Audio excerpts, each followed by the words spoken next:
My name is Kelly Yount, and today we're going to discuss how you can have a stress-free closing day every time with Capital Title. Stay tuned.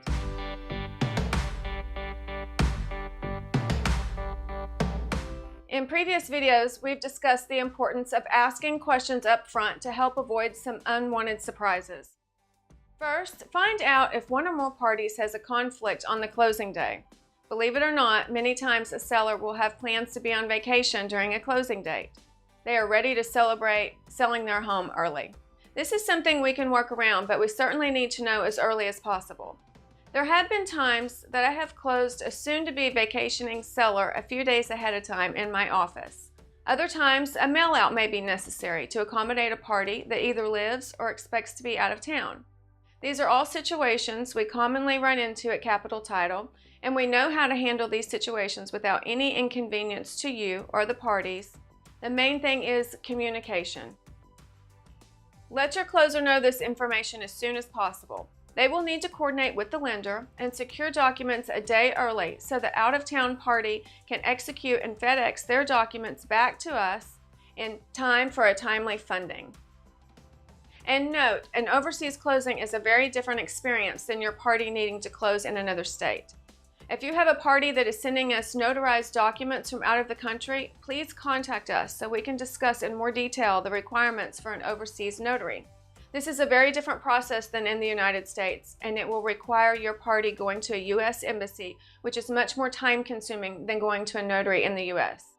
If this ever comes up in your business, let's discuss so there is no confusion on anyone's part.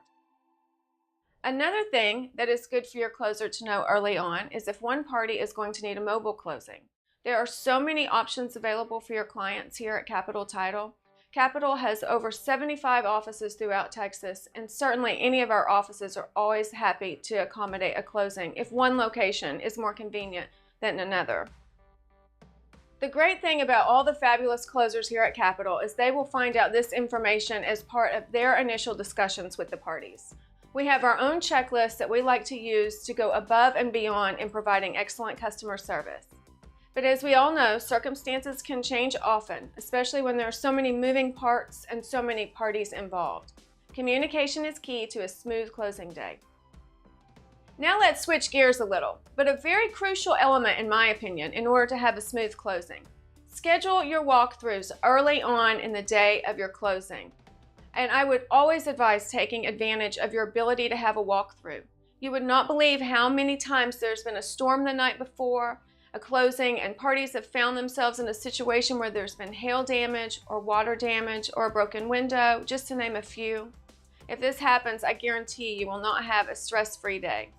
If the buyer does not want to terminate, there are some great ways for the parties to handle this situation in a way that's acceptable to all involved.